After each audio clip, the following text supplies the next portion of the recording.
여러분, 안녕하세요. 오늘은 정말 중요한 이야기를 나누려고 합니다.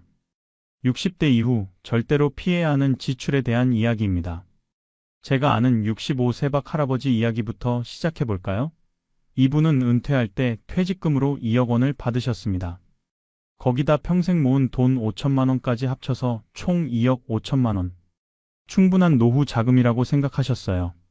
그런데 5년이 지난 지금 박 할아버지는 빚이 3천만 원입니다. 2억 5천만 원은 다 어디 갔을까요? 도박을 한 것도 아니고 사업에 실패한 것도 아닙니다. 그냥 평범하게 생활하셨을 뿐이에요. 무엇이 문제였을까요? 잘못된 지출이었습니다. 하나하나는 별거 아닌 것 같았어요. 아들 집 마련 도와주고, 손주 교육비 대주고, 친구 소개로 투자 좀 하고, 집 리모델링하고, 좋은 차 사고. 이런 것들이었죠. 그런데 이게 쌓이고 쌓이니까 5년 만에 2억 8천만 원이 사라진 겁니다. 지금 박 할아버지는 깊은 후회에 빠져 계십니다. 그때 안 썼으면 지금쯤 편하게 살았을 텐데 하시면서요. 여러분도 혹시 이런 지출하고 계시진 않으신가요? 자녀한테 돈 주고 투자한다고 돈 넣고 집 고치고 명품 사고 보험료 내고 모임에서 돈 쓰고 하나하나는 당연한 것 같은데 나중에 보면 노후 파산의 원인이 됩니다. 오늘 이 시간에는 60대 이후 절대 피해야 하는 6가지 지출을 낱낱이 파헤쳐 보겠습니다. 실제 사례와 구체적인 숫자를 들어가며 왜 피해야 하는지, 대신 어떻게 해야 하는지 자세히 알려드리겠습니다. 이 영상을 끝까지 보시면 여러분의 소중한 노후 자금을 지킬 수 있을 뿐만 아니라 정말로 행복한 노년을 보내는 방법을 알게 되실 겁니다. 자, 그럼 첫 번째 지출부터 시작해 볼까요? 첫 번째는 자녀에 대한 무한 지원입니다. 이게 가장 큰 문제예요. 왜냐하면 거절하기가 제일 어렵거든요. 내 자식인데, 내 손주인데 어떻게 외면할 수 있겠습니까? 그런데 말입니다. 자녀에 대한 지원이 여러분의 노후를 파탄낼 수 있습니다. 실제로 노후 파산한 분들의 70% 이상이 자녀 지원 때문이라는 조사 결과가 있어요. 구체적으로 어떤 지출들이 문제일까요? 첫째, 자녀 집 마련 지원입니다. 요즘 집값이 얼마입니까? 서울 아파트가 6억, 7억, 10억 이렇게 하잖아요. 자녀가 집 사겠다고 하면 부모는 도와주고 싶은 게 당연합니다. 제가 아는 김 할아버지는 63세의 아들한테 2억 원을 주셨습니다. 아들이 결혼하면서 집을 사는데 돈이 부족하다고 해서요. 할아버지가 평생 모은 돈의 절반이었어요. 그때 할아버지는 생각하셨답니다. 아들이 집 장만하는 건데 이 정도는 당연하지. 나도 나머지 2억 원 있으니까 괜찮아. 그런데 문제는 그 다음이었어요. 3년 뒤에 딸이 결혼했습니다. 딸도 집이 필요했어요. 아들한테 2억 원 줬으니까 딸한테도 똑같이 줘야 공평하잖아요. 그래서 또 2억 원을 주셨습니다. 이제 남은 돈이 없어요. 66세부터는 연금으로만 살아야 했습니다. 연금이 한 달에 120만 원. 부부가 생활하기에 빠듯했어요. 여행도 못 가고 외식도 못 하고 아껴서 살았습니다. 70세가 되니까 건강이 나빠지기 시작했어요. 병원비가 한 달에 50만 원씩 나갔습니다. 연금으로는 감당이 안 되니까 자녀들한테 손을 벌려야 했어요. 그런데 자녀들은 어떻게 했을까요? 아버지, 저희도 빠듯해요. 애들 학원비에 대출 이자에 한 달 살기도 힘들어요. 이렇게 말했답니다. 할아버지는 그때 깨달으셨어요. 내가 너무 많이 줬구나. 내 노후를 지켰어야 했는데. 이게 많은 부모님들의 현실입니다. 자녀한테 다 주고 정작 본인은 힘들 때 도움을 못 받아요. 자녀들도 자기 생활이 있으니까요. 둘째, 자녀 결혼 자금 지원입니다. 요즘 결혼 비용이 얼마나 드는지 아세요? 평균 3억 원입니다. 예식장, 신혼집, 혼수, 예단 다 합치면 그 정도 나와요. 양가 부모가 반반씩 부담한다고 해도 1억 5천만 원씩입니다. 60대 부모가 1억 5천만 원을 어디서 마련합니까? 퇴직금 다 털어야 가능한 금액이에요. 실제로 많은 분들이 자녀 결혼시키느라 노후 자금을 전부 쓰십니다. 우리 자식 결혼인데 이 정도는 해줘야지 하시면서요. 그리고 나서 후회하세요. 셋째, 손주 교육비와 용돈입니다. 손주가 얼마나 예쁩니까? 보면 저절로 지갑이 열리죠. 학원비 좀 대주고 용돈도 주고 옷도 사주고 장난감도 사주고 한 달에 얼마나 쓸까요? 손주 한 명당 평균 30만 원에서 50만 원 정도 쓴다는 조사 결과가 있어요. 손주가 2명이면 한 달에 100만 원입니다. 1년이면 1200만 원이에요. 10년이면 1억 2천만 원입니다. 손주 예뻐하다가 노후 자금 1억 2천만 원이 사라지는 거예요. 그런데 그 돈으로 손주가 여러분을 기억할까요? 솔직히 말하면 기억 못합니다. 제가 아는 이 할머니는 손주 둘한테 10년 동안 매달 50만 원씩 용돈을 주셨어요. 총 6천만 원입니다. 그런데 할머니가 아프셔서 병원에 입원하셨을 때 손주들이 찾아왔을까요? 한 번도 안 왔답니다. 부모가 데려오겠다고 했는데 애들이 싫다고 했대요. 할머니 병원 가기 싫어. 지루해. 이렇게요. 할머니는 그때 정말 허무하셨답니다. 그렇게 돈 줬는데 이게 뭐람. 그럼 어떻게 해야 할까요? 자녀와 손주한테 절대 돈 주지 말라는 뜻이 아닙니다. 지원하되 한계를 정해야 한다는 겁니다. 무한정 주면 안 돼요. 구체적인 기준을 알려드리겠습니다. 첫째, 자녀 집 마련 지원은 여러분 자산의 10% 이내로 제한하세요. 총 자산이 3억 원이면 3천만 원까지만, 2억 원이면 2천만 원까지만 주세요. 둘째, 결혼 자금도 마찬가지입니다. 자산의 10% 이내, 그 이상은 자녀가 스스로 해결하게 하세요. 대출받아서라도 하라고 하세요. 그게 자녀를 위한 길이기도 합니다. 셋째, 손주 지원은 한 달에 10만 원 이내로 정하세요. 그 이상은 부모가 책임져야 해요. 손주 키우는 건 자녀의 책임이지 조부모의 책임이 아닙니다. 넷째, 정기적으로 주지 마세요. 매달 고정으로 주면 당연하게 생각해요. 생일이나 명절처럼 특별한 날에만 주세요. 그래야 고마움을 압니다. 다섯째, 여러분의 생활비와 비상자금은 절대 건드리지 마세요. 자녀한테 줄 돈이 따로 있을 때만 주세요. 없으면 못 준다고 당당하게 말씀하세요. 실제로 이렇게 하신 분이 계십니다. 정할아버지는 60세에 은퇴하시면서 자녀들을 불러 모으셨어요. 그리고 선언하셨습니다. 나는 이제 은퇴했다. 너희한테 줄 수 있는 건 각각 3천만 원까지다. 그 이상은 없다. 그리고 매달 용돈 같은 건 기대하지 마라. 나도 살아야 한다. 이해해라. 처음엔 자녀들이 섭섭해했답니다. 아버지가 너무하시네. 다른 집은 다 해주는데 이런 말을 했대요. 그런데 할아버지는 흔들리지 않으셨습니다. 10년이 지난 지금 할아버지는 여전히 경제적으로 안정적이세요. 여행도 다니시고 취미생활도 하시고 병원비 걱정도 없으세요. 자녀들도 이제는 이해한답니다. 아버지가 오르셨어요. 우리가 철없었죠. 정리하겠습니다. 자녀에 대한 무한 지원은 노후 파산의 지름길입니다. 효심이 중요하지만 내 노후가 먼저입니다. 자산의 10% 이내, 한 달 10만 원 이내, 정기적으로 주지 않기, 생활비 안 건드리기. 이 원칙을 지키세요. 두 번째는 고수익 투자의 유혹입니다. 이게 정말 무섭습니다. 한 번에 노후 자금 전부를 날릴 수 있거든요. 60대가 되면 은퇴 자금이 생깁니다. 퇴직금, 연금 일시불, 평생 모은 저축. 적게는 5천만 원, 많게는 수억 원. 이 돈을 어떻게 관리할까 고민하시죠. 그때 누군가 다가옵니다. 원금 보장에 연 10% 수익 보장해드립니다. 1년만 투자하시면 2배로 불려드립니다. 정부 지원 사업이라 안전합니다. 이런 달콤한 말로요. 솔직히 솔깃하지 않으세요? 은행 예금은 연 3%밖에 안 주는데 10%를 준다니 얼마나 좋아요. 1억 원 넣으면 1년에 1,000만 원 이자 받는 건데 마다할 이유가 없어 보이죠.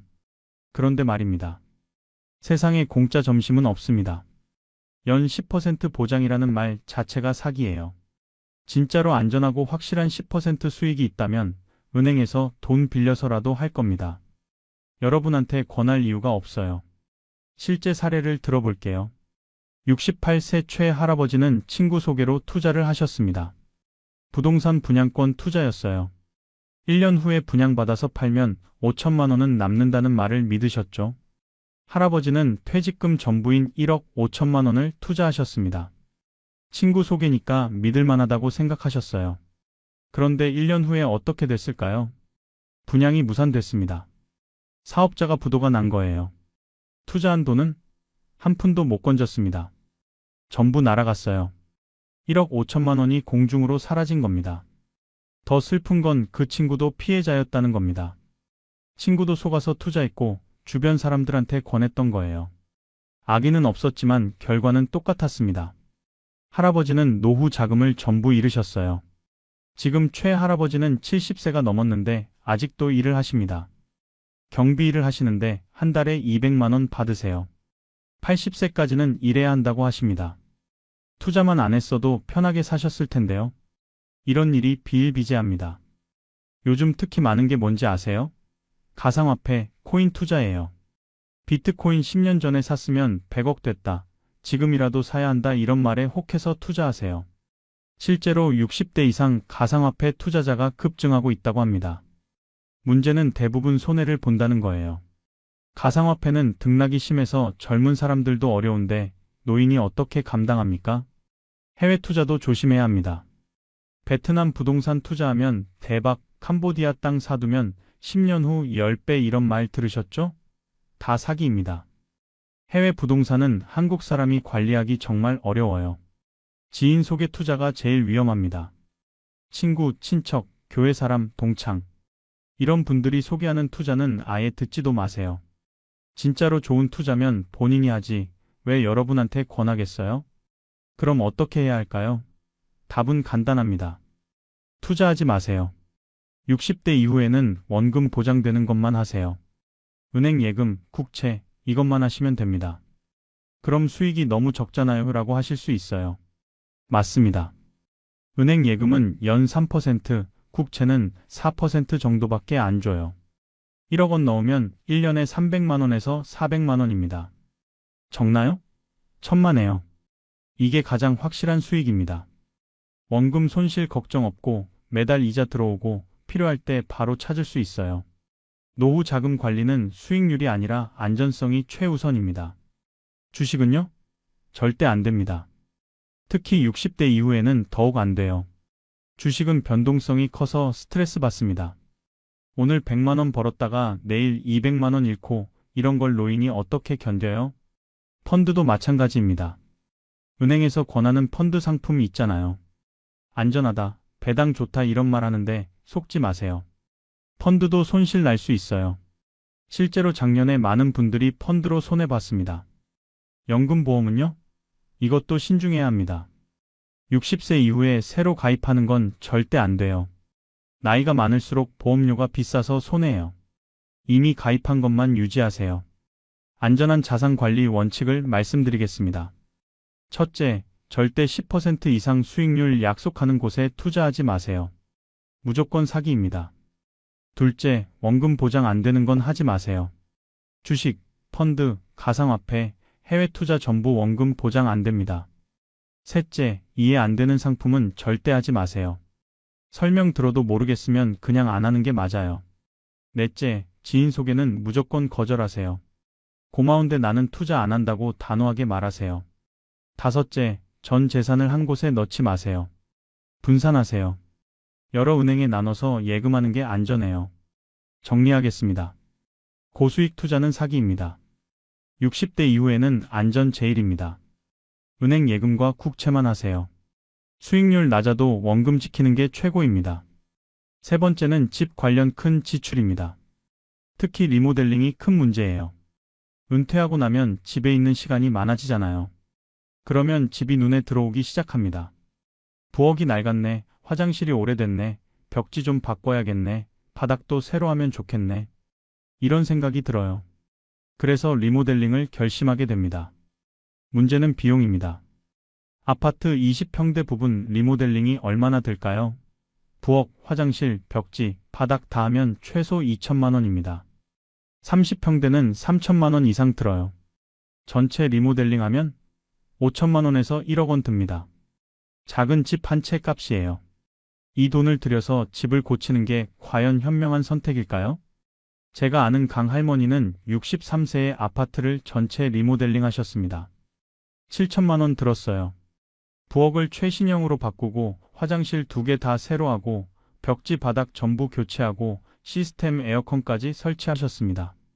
완공되고 나니 정말 예뻤답니다. 새집 같았어요. 할머니는 만족하셨습니다. 이제 이 집에서 평생 살아야지 하시면서요. 그런데 5년 후에 어떻게 됐을까요? 할머니는 68세가 되셨는데 건강이 안 좋아지셨어요. 무릎 관절염이 심해져서 계단 오르기가 힘들어지셨습니다. 아파트가 5층인데 엘리베이터가 없었거든요. 결국 이사를 가기로 하셨습니다. 엘리베이터 있는 저층 아파트로요. 그럼 5년 전에 리모델링한 집은 어떻게 됐을까요? 팔아야죠. 그런데 문제가 생겼습니다. 리모델링한 게 특이한 스타일이었거든요. 할머니 취향대로 했는데 젊은 사람들 눈에는 촌스러워 보였나 봐요. 집이 안 팔렸습니다. 6개월 동안 내놓았는데 한 명도 안 봤어요. 할 수 없이 가격을 낮췄습니다. 시세보다 3천만 원 싸대요. 그제야 팔렸어요. 7천만 원 들여서 리모델링 했는데 5년 만에 3천만 원 손해본 겁니다. 이게 리모델링의 함정입니다. 돈 많이 들이고 본인은 만족하는데 나중에 팔 때는 제값 못 받아요. 특히 노인 취향으로 한 건 젊은 사람들이 안 좋아합니다. 전원주택은 어떨까요? 많은 분들이 은퇴하면 전원주택에서 살고 싶어 하세요. 도시 떠나서 자연 속에서 여생을 보내고 싶다 이런 로망이 있으시죠? 그런데 현실은 다릅니다.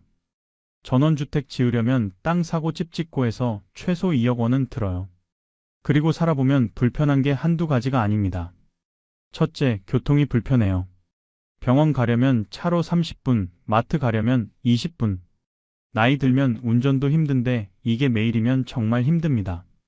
둘째, 관리가 힘들어요. 정원 손질, 보일러 관리, 제설 작업. 젊었을 때는 할 만한데 70 넘으면 못해요. 셋째, 외로워요. 이웃이 멀리 있으니까 사람 만나기 어렵습니다. 도시에서는 아파트 옆집만 나가도 사람이 있는데 전원주택은 집집마다 떨어져 있어요. 실제로 전원주택 지어서 2년 만에 다시 도시로 돌아오시는 분들이 많습니다. 그때 손해가 엄청나요. 2억 원 들여 지은 집을 1억 원에도 못 팔아요. 땅값만 받고 파는 경우도 허다합니다. 대출받아서 집 고치는 건 더 위험합니다. 집값이 오를 거니까 대출받아서 리모델링하자 이런 생각하시는 분들 계세요. 절대 안 됩니다. 60대 이후에 대출받으면 갚기가 정말 힘들어요. 수입이 없는데 매달 이자 내야 하고 원금도 갚아야 하고 연금으로는 감당이 안 됩니다. 그럼 집이 너무 낡았으면 어떻게 해야 할까요? 최소한만 하세요. 꼭 필요한 것만요. 예를 들어 화장실 변기가 고장 났으면 변기만 바꾸세요. 화장실 전체를 새로 할 필요 없어요. 벽지가 지저분하면 벽지만 바꾸세요.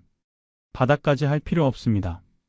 부엌 싱크대가 낡았으면 싱크대만 교체하세요. 부엌 전체를 뜯을 필요 없어요. 이렇게 하면 비용을 10분의 1로 줄일 수 있습니다.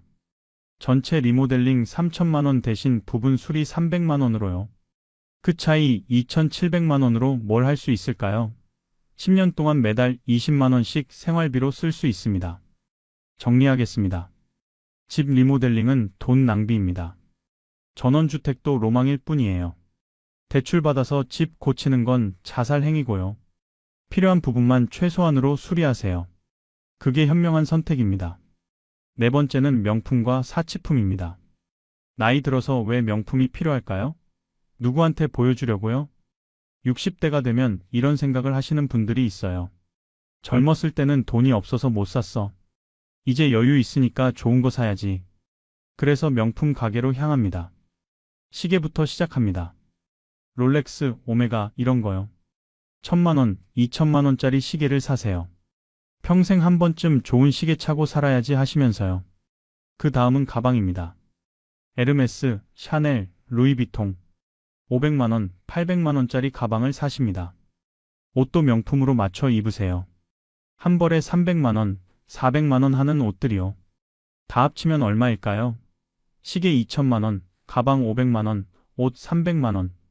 총 2,800만 원입니다. 이게 한 번에 끝날까요? 아니에요. 한 번 맛들이면 계속 사게 됩니다. 2년 동안 5천만 원, 3년이면 7천만 원. 이렇게 명품에 돈을 쏟아붓게 돼요. 그런데 이게 행복을 줄까요? 처음에만 기분 좋고 금방 시들해집니다. 제가 아는 박 할머니는 65세부터 명품을 사 모으기 시작하셨습니다. 가방을 15개 사셨어요. 한 개에 평균 600만 원씩 총 9천만 원어치입니다. 그런데 실제로 들고 다니는 가방은 한두 개예요. 나머지는 장롱에 넣어뒀습니다. 70세가 되니까 후회가 되기 시작하셨어요. 이 돈으로 뭘 했으면 좋았을까 하시면서요. 골프 회원권도 조심해야 합니다. 은퇴하면 시간 많으니까 골프 치시는 분들 많잖아요. 그런데 회원권까지 살 필요가 있을까요? 회원권이 얼마나 비싼지 아세요? 싼 곳도 3천만 원, 비싼 곳은 1억 원 넘습니다. 그 돈 들여서 회원권 사놨는데 실제로 1년에 몇 번이나 칠까요? 처음엔 자주 가요. 일주일에 한두 번씩. 그런데 6개월 지나면 시들해집니다. 한 달에 한 번 가기도 버거워요. 1년 지나면 석 달에 한 번 갈까 말까 해요. 회원권 없이 그때그때 비회원으로 치면 안 될까요? 1년에 10번 친다고 해도 비회원 그린피가 총 500만 원 정도예요. 3천만 원짜리 회원권 사는 것보다 훨씬 싸죠. 게다가 나이 들면 골프 못 치게 됩니다. 70세 넘으면 체력적으로 힘들어요. 그럼 회원권은 어떻게 될까요? 팔아야죠. 그런데 제값 받기 어렵습니다. 손해보고 파는 경우가 대부분이에요. 비싼 차도 문제입니다. 은퇴하면서 좋은 차 한 대 뽑으시는 분들 많아요. 평생 열심히 일했으니까 이제 좋은 차 타야지 하시면서 6천만 원, 7천만 원짜리 차를 사세요.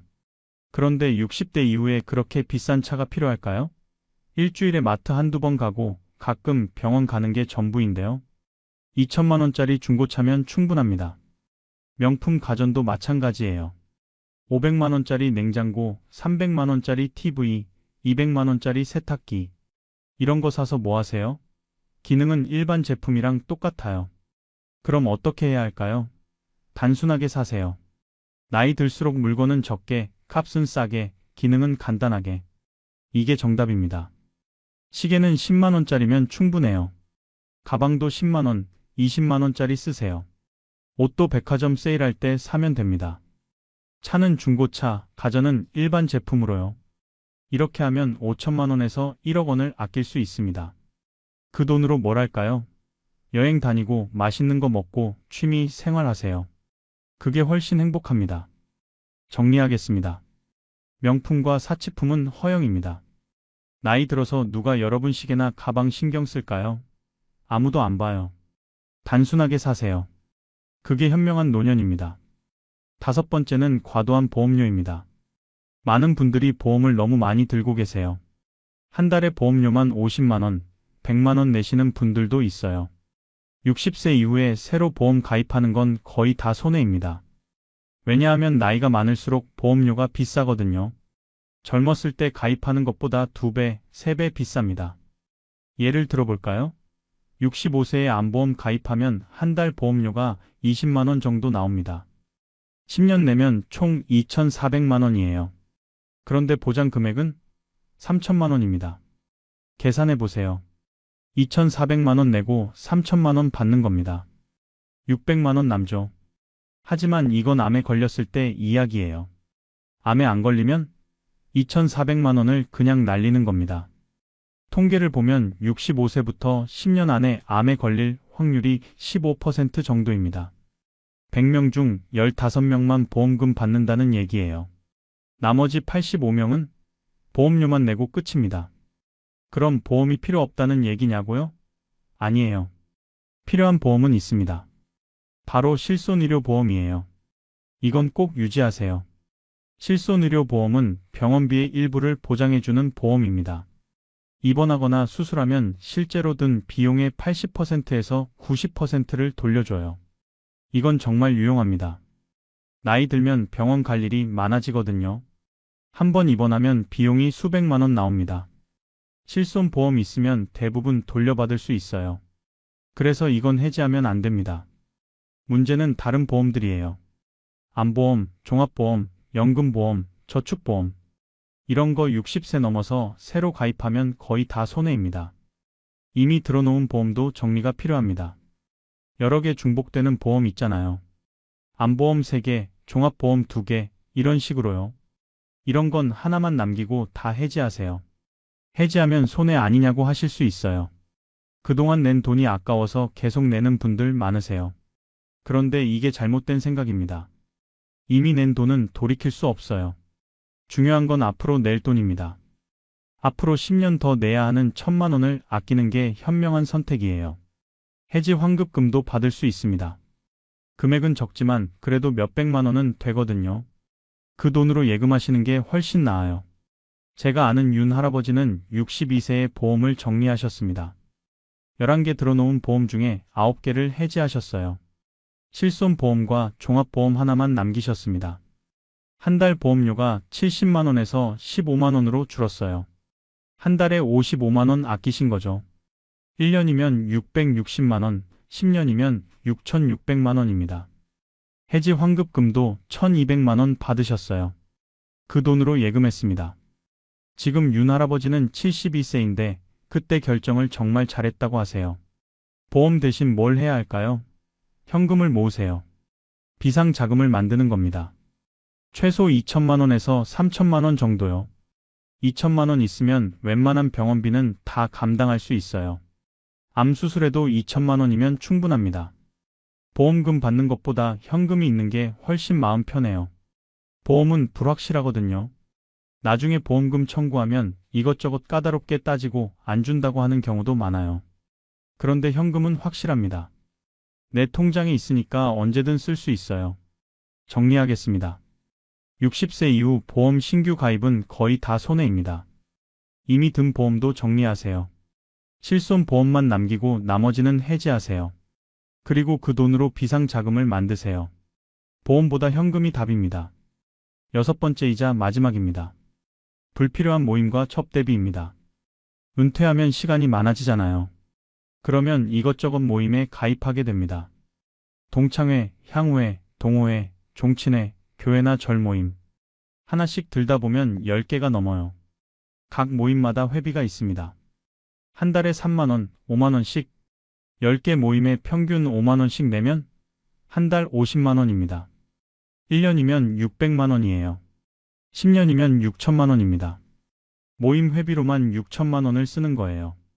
회비만 문제가 아닙니다. 모임 나가면 식사비 냅니다. 골프 치러 가면 그린피 냅니다. 술 마시면 회식비 냅니다. 이것저것 합치면 회비의 2배, 3배가 더 들어요. 실제로 계산해보면 한 달에 100만 원 넘게 모임비로 쓰시는 분들이 많습니다.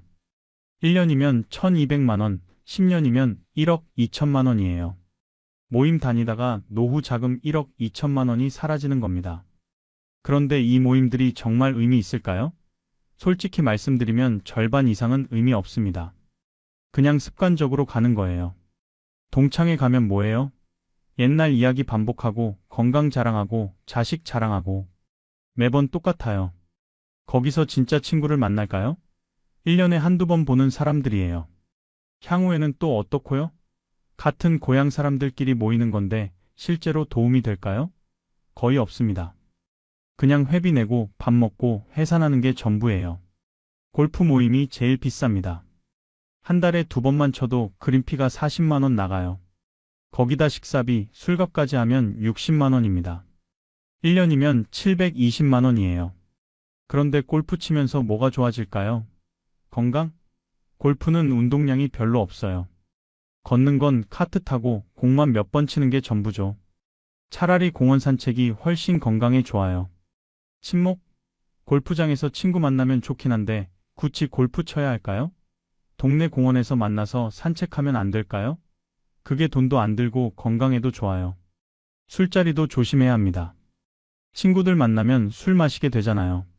한 번 나가면 1인당 5만 원, 10만 원 듭니다. 일주일에 2번 나가면 한 달에 40만 원에서 80만 원이에요. 나이 들어서 술 자주 마시면 건강에 안 좋습니다. 간도 나빠지고 혈압도 오르고 당뇨도 악화돼요. 돈도 쓰고 건강도 해치는 겁니다. 그럼 어떻게 해야 할까요? 모임을 정리하세요. 진짜 필요한 것만 남기고 나머지는 과감히 탈퇴하세요. 기준을 정해드릴게요. 첫째, 1년에 4번 이상 참석하는 모임만 유지하세요. 1년에 한두 번 나가는 모임은 의미 없어요.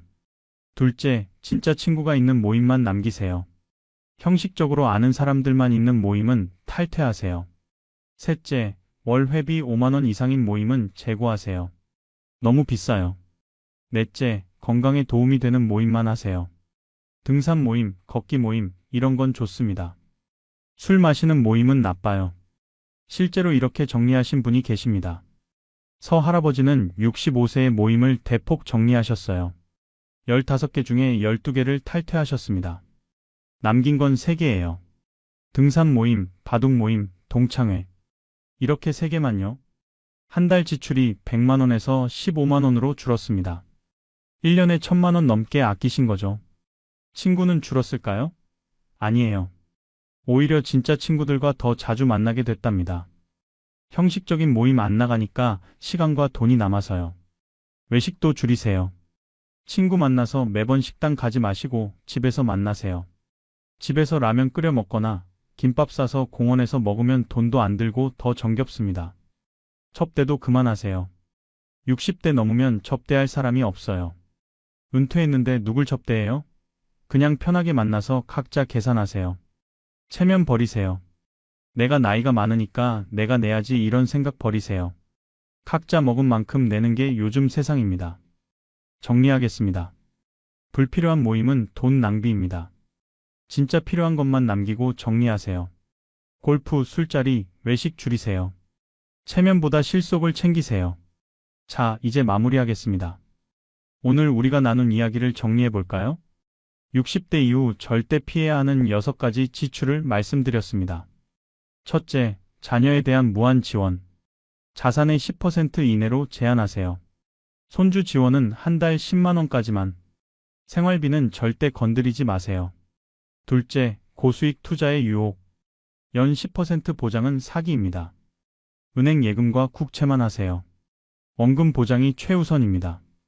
셋째, 집 관련 큰 지출. 리모델링은 돈 낭비예요. 전원주택은 로망일 뿐. 꼭 필요한 부분만 최소한으로 수리하세요. 넷째, 명품과 사치품.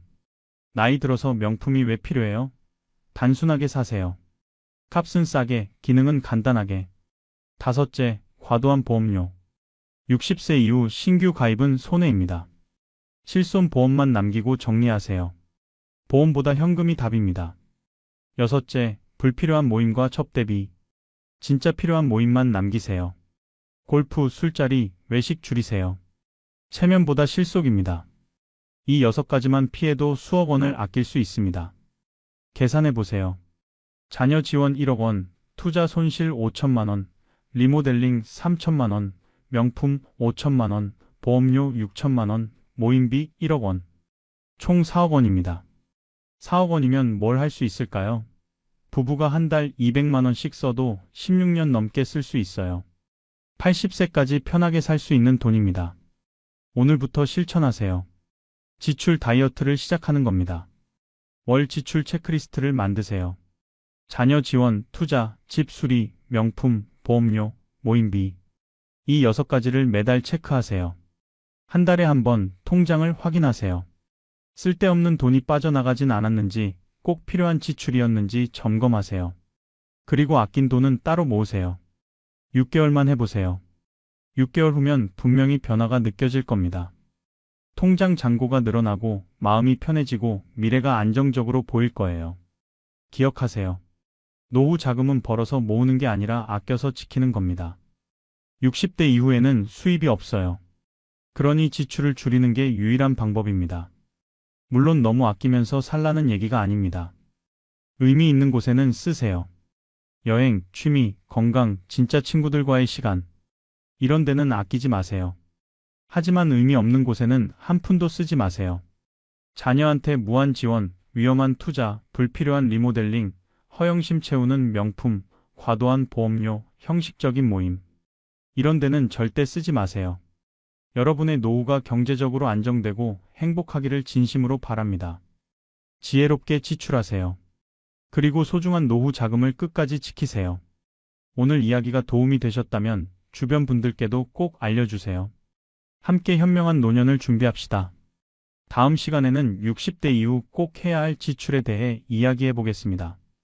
피해야 할 것만큼이나 꼭 해야 할 것도 있거든요. 건강관리, 관계 유지, 경험 쌓기. 이런 것들에는 오히려 돈을 써야 합니다. 꼭 찾아와 주세요. 오늘 영상 여기까지입니다. 시청해 주셔서 감사합니다. 건강하세요. 그리고 현명하게 사세요. 여러분, 안녕하세요. 오늘은 정말 중요하지만 아무도 쉽게 꺼내지 못하는 이야기를 나누려고 합니다. 바로 75세라는 나이에 대한 이야기입니다. 통계청 자료를 보면 놀라운 사실을 발견할 수 있습니다. 우리나라 사람들의 평균 수명이 83세라고 하지만 실제로 75세를 넘기는 비율은 생각보다 높지 않습니다. 더 충격적인 건 75세 이후 5년, 그러니까 80세까지 건강하게 사시는 분의 비율이 절반도 안 된다는 겁니다. 왜 그럴까요? 제 이웃에 사셨던 김 할아버지 이야기부터 시작해 볼까 합니다. 이분은 74세까지 정정하셨어요. 매일 아침 공원 산책하시고 친구들과 바둑도 두시고 손주들과 함께 웃으며 지내셨습니다. 건강검진에서도 별다른 이상이 없었어요. 그런데 75세 되시던 해봄에 작은 사고가 있었습니다. 화장실 가시다가 문턱에 걸려 넘어지신 거예요. 엉덩이를 살짝 부딪히셨을 뿐인데 그게 고관절 골절이었습니다. 병원에 입원하셨고 수술을 받으셨어요. 수술은 성공적이었습니다. 문제는 그 다음이었어요. 석 달 동안 병원에 누워 계시면서 근육이 급격히 빠지기 시작하셨습니다. 퇴원하셨을 때는 혼자 걷기가 어려워지셨어요. 그 후로 활동량이 줄어들면서 당뇨가 악화되고 혈압도 오르고 우울증까지 오셨습니다. 결국 김 할아버지는 77세에 돌아가셨습니다. 처음 넘어지신 지 2년 만의 일이었어요.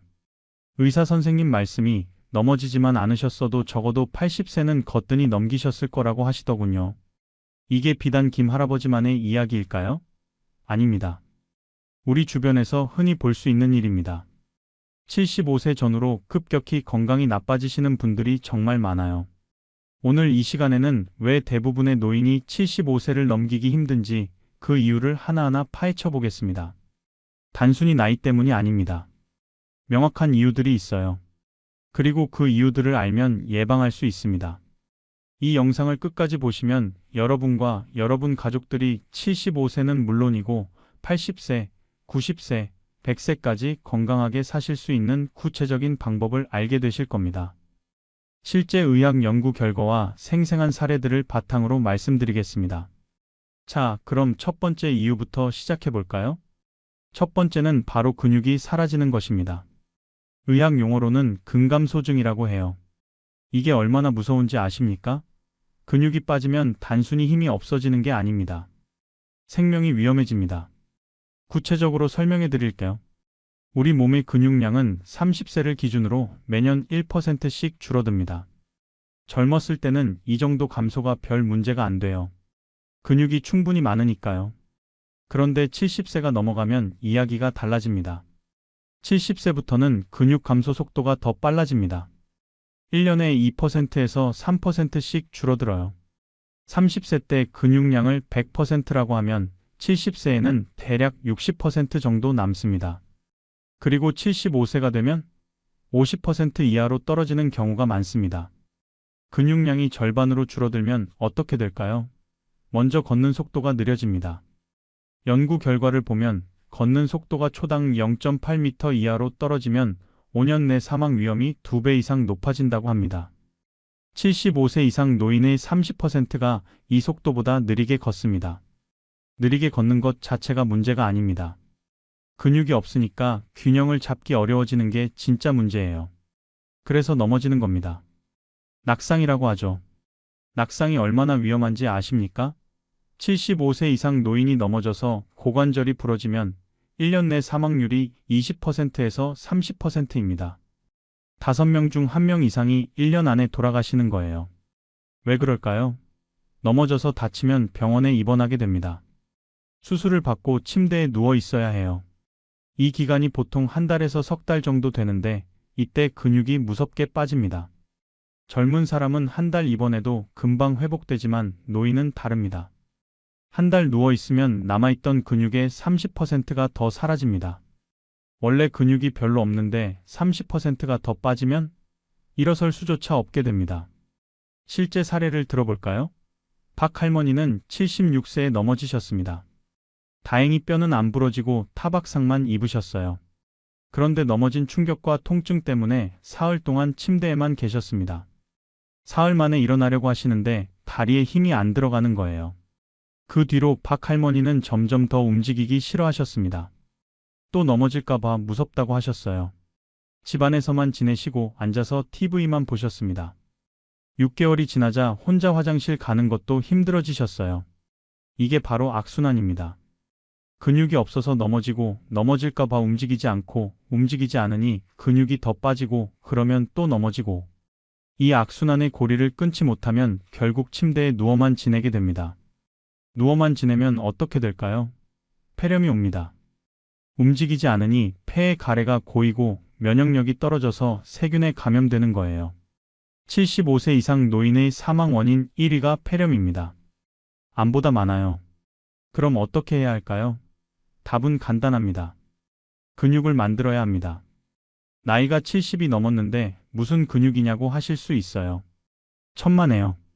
70세든 80세든 근육은 만들 수 있습니다. 실제 연구 결과가 있습니다. 평균 나이 87세의 노인들을 대상으로 6개월 동안 근력 운동을 시켰어요. 일주일에 3번, 한 번에 30분씩. 그랬더니 근육량이 평균 10% 증가했습니다. 87세에도 근육이 느는 거예요. 어떤 운동을 해야 할까요? 복잡하지 않습니다. 의자에 앉았다 일어서기, 이게 최고예요. 하루에 10번만 하세요. 아침에 5번, 저녁에 5번.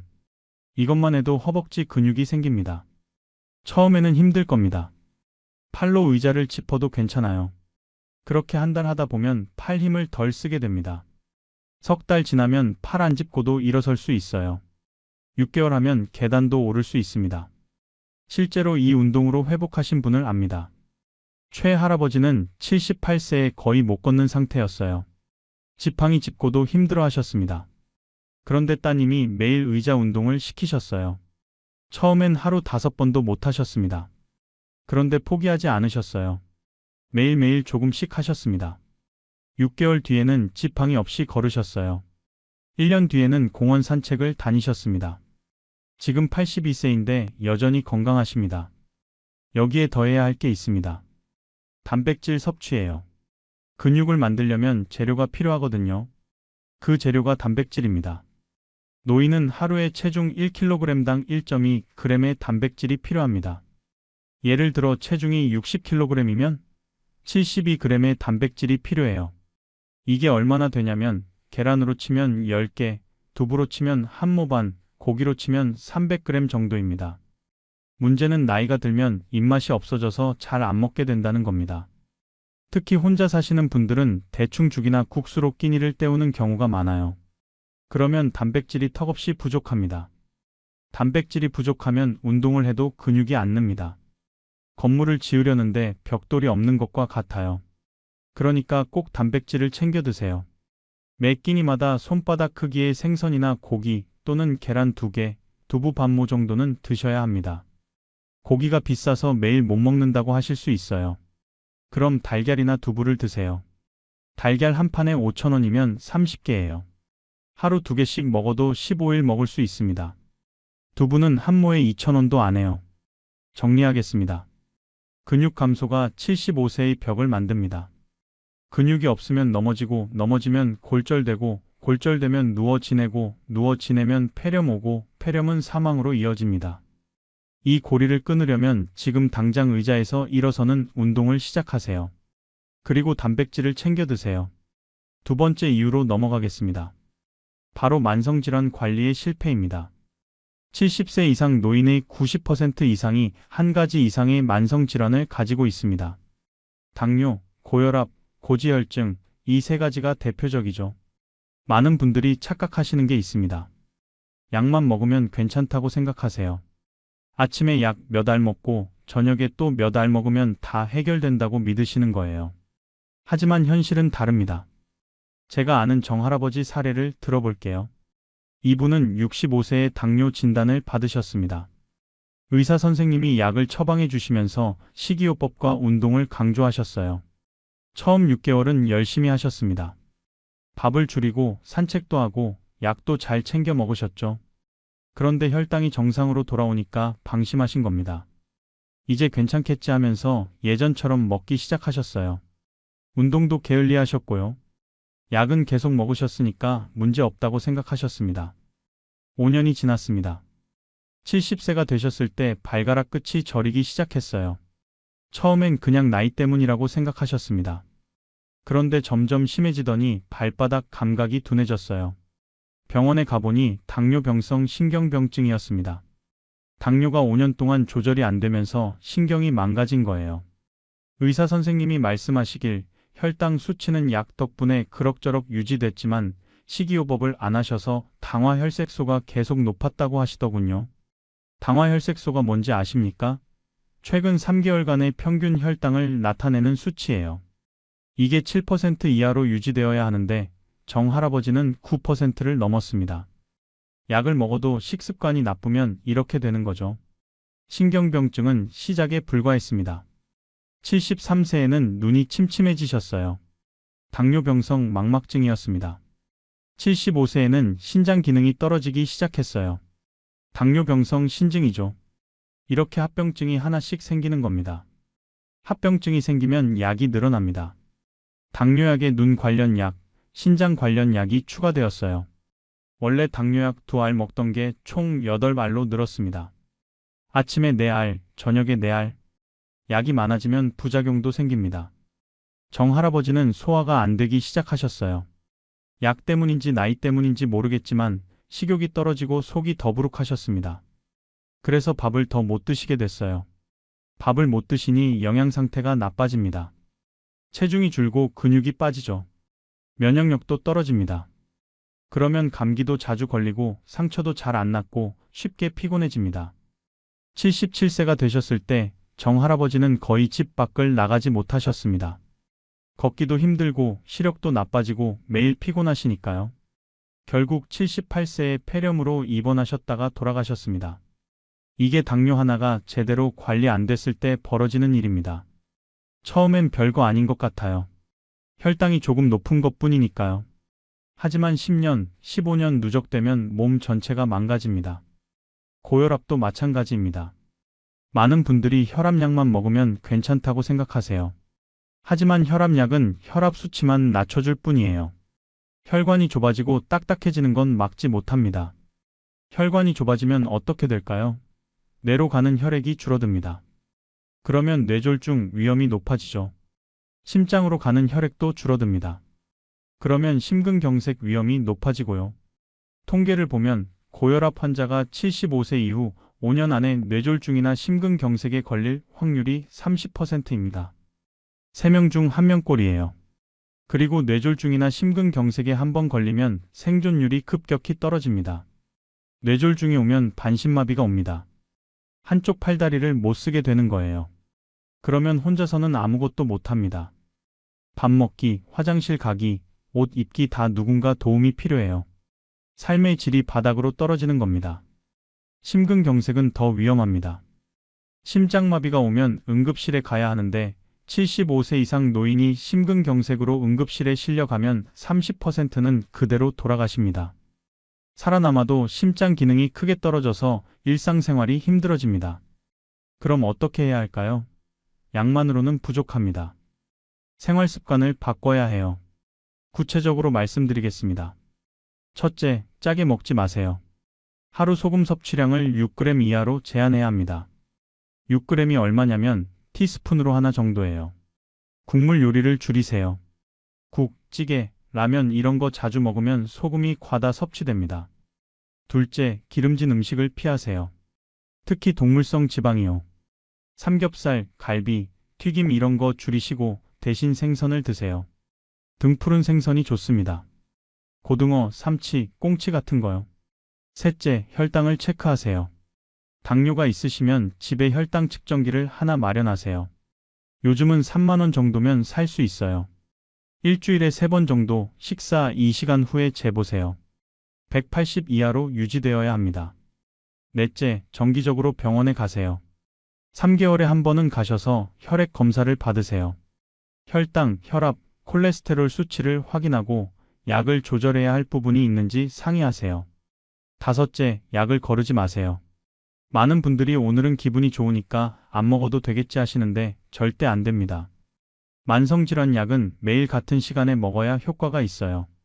실제로 약을 잘 챙겨 드시고 생활 습관을 바꾸셔서 건강하게 사시는 분도 계십니다. 이 할머니는 60세에 당뇨와 고혈압 진단을 받으셨어요. 그때부터 식단을 완전히 바꾸셨습니다. 흰쌀밥 대신 잡곡밥을 드시고 맵기 채소를 반찬의 절반 이상으로 드셨어요. 짜게 먹던 습관도 고치셨고 간식으로 과자 대신 견과류를 드셨습니다. 매일 아침 30분씩 걷기도 하셨고요. 지금 이 할머니 나이가 83세입니다. 여전히 건강하세요. 약은 드시지만 합병증은 하나도 없어요. 혈당도 잘 조절되고 혈압도 정상이고 지팡이 없이 걸으십니다. 정리하겠습니다. 만성질환은 약만으로 해결되지 않습니다. 생활 습관을 바꿔야 해요. 짜게 먹지 말고 기름진 거 줄이고 규칙적으로 운동하고 정기 검진 받고 약 잘 챙겨 먹으세요. 이것만 지켜도 합병증을 막을 수 있고 75세를 훨씬 넘어 건강하게 살 수 있습니다. 세 번째 이유입니다. 바로 고독과 우울입니다. 많은 분들이 마음이야 괜찮지, 몸만 건강하면 되지 하고 생각하세요. 큰 오산입니다. 마음이 죽으면 몸도 따라 죽습니다. 실제 연구 결과가 있습니다. 사회적으로 고립된 노인은 그렇지 않은 노인보다 조기 사망 위험이 50% 높다고 해요. 흡연만큼이나 위험하다는 겁니다. 고독이 담배처럼 건강을 해치는 거죠. 왜 그럴까요? 사람은 사회적 동물이기 때문입니다. 다른 사람과 대화하고 웃고 교류하면서 살아가야 해요. 그런데 혼자 고립되면 뇌가 제대로 작동하지 않습니다. 구체적으로 설명해 드릴게요. 사람과 대화를 하면 뇌의 여러 부분이 활성화됩니다. 말을 듣고 이해하고 생각하고 대답하는 과정에서 뇌 세포들이 움직여요. 이게 뇌 운동입니다. 그런데 혼자 있으면 뇌를 쓸 일이 없습니다. TV 보는 것도 일방적으로 받아들이기만 하는 거라 뇌 자극이 별로 안 돼요. 신문 읽는 것도 마찬가지고요. 뇌를 제대로 쓰려면 상호작용이 필요합니다. 뇌를 안 쓰면 어떻게 될까요? 퇴화됩니다. 근육도 안 쓰면 빠지잖아요. 뇌도 똑같아요. 안 쓰면 기능이 떨어집니다. 그래서 고립된 노인들은 치매 발병률이 2배 이상 높습니다. 제가 아는 분 이야기를 들려드릴까요? 윤 할아버지는 72세에 부인을 여의셨습니다. 50년을 함께 사신 배우자였어요. 할머니가 돌아가신 후 할아버지는 완전히 다른 사람이 되셨습니다. 전에는 활발하셨어요. 동네 경로당도 다니시고 친구들과 화투도 치시고 손주들 보러 자주 오시고 그러셨거든요. 그런데 부인이 돌아가시고 나서는 집에만 계셨어요. 자식들이 아버지 나가세요. 경로당이라도 다니세요 해도 안 나가셨습니다. 엄마 없는데 무슨 맛으로 나가냐, 친구들 보기 싫다, 혼자 있고 싶다 이러시면서 문을 닫으셨어요. 6개월이 지나자 할아버지는 말수가 줄어드셨습니다. 자식들이 전화해도 응, 그래, 알았어 이런 짧은 대답만 하셨어요. 밥도 대충 드시고 하루 종일 TV만 보시고 밤에는 잠도 못 주무시고 1년 뒤에는 건망증이 심해지셨습니다. 방금 밥을 드셨는데 밥 먹었어? 하고 물으시고 같은 이야기를 반복하시고 약속을 자주 까먹으시고 병원에 모시고 갔더니 우울증과 초기치매 진단이 나왔습니다. 의사 선생님 말씀이 배우자 사별 후 사회적 고립이 원인이라고 하시더군요. 사람을 안 만나니까 말을 안 하게 되고 말을 안 하니까 뇌가 퇴화되고 뇌가 퇴화되니까 우울증과 치매가 온 거라고요. 통계를 보면 더 충격적입니다. 배우자를 잃은 노인의 사망률이 첫 1년 동안 20%에서 30% 증가한다고 해요. 특히 75세 이상 남성 노인이 배우자를 잃으면 6개월 내 사망률이 40%까지 올라갑니다. 왜 남성이 더 위험할까요? 여성은 그나마 친구 관계가 있고 자식들과도 소통을 잘 하시거든요. 그런데 남성 노인들은 평생 일만 하시다가 은퇴하면 관계가 끊겨요. 배우자가 유일한 대화 상대인 경우가 많아요. 그래서 배우자를 잃으면 완전히 고립됩니다. 자식들한테 짐이 되기 싫어서 연락도 잘 안 하시고 친구도 별로 없고 그냥 혼자 지내시는 거죠. 그러다 보면 삶의 의욕이 사라집니다. 의욕이 사라지면 어떻게 될까요? 아무것도 안 하게 됩니다. 밥도 대충 먹고 운동도 안 하고 씻지도 잘 안 하고 약도 까먹고 건강이 급격히 나빠지는 거예요. 게다가 우울증이 오면 면역력도 떨어집니다. 실제로 연구 결과를 보면 우울증 환자는 면역 세포의 활동이 40% 정도 감소한다고 해요. 그래서 감염에 취약해지고 암 발병률도 높아집니다. 우울증의 신호를 알아채는 게 중요합니다. 어떤 신호들이 있을까요? 첫째, 잠을 못 자거나 너무 많이 잔다. 둘째, 식욕이 없거나 반대로 폭식한다. 셋째, 평소 좋아하던 일에 흥미가 없어진다. 넷째, 자꾸 죽고 싶다는 말을 한다. 이런 신호가 2주 이상 계속되면 우울증을 의심해야 합니다. 병원에 가셔야 해요. 많은 분들이 나이 들면 다 그런 거지, 약 먹을 정도는 아니야 하시는데 그게 아닙니다. 우울증은 치료해야 하는 병입니다. 그럼 어떻게 예방할까요? 관계를 유지하는 겁니다. 구체적으로 말씀드릴게요. 첫째, 경로당이나 복지관에 나가세요. 거기 가면 또래 친구들이 있어요. 같이 밥도 먹고 이야기도 하고 운동도 하고. 이게 정말 중요합니다. 일주일에 3번만 나가도 크게 다릅니다. 둘째, 자식들과 자주 연락하세요. 요즘은 영상통화도 되잖아요. 손주 얼굴 보면서 이야기하면 기분이 좋아집니다. 일주일에 1번은 꼭 통화하세요. 셋째, 취미 생활을 가지세요. 뭐든 좋습니다. 노래, 춤, 그림, 서예, 등산, 낚시. 같은 취미를 가진 사람들끼리 모이면 자연스럽게 친구가 됩니다. 넷째, 봉사활동을 하세요. 다른 사람을 돕는 것만큼 보람 있는 일이 없어요. 아파트 경비를 하시거나 급식 봉사를 하시거나 교통 정리를 하시는 것도 좋습니다. 사회에 기여한다는 느낌이 들면 삶의 의미가 생깁니다.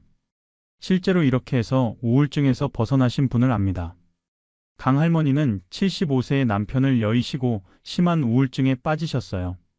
6개월 동안 집에만 계시면서 아무것도 안 하셨습니다. 그런데 따님이 강제로 복지관에 데려가셨어요. 처음엔 정말 싫어하셨습니다.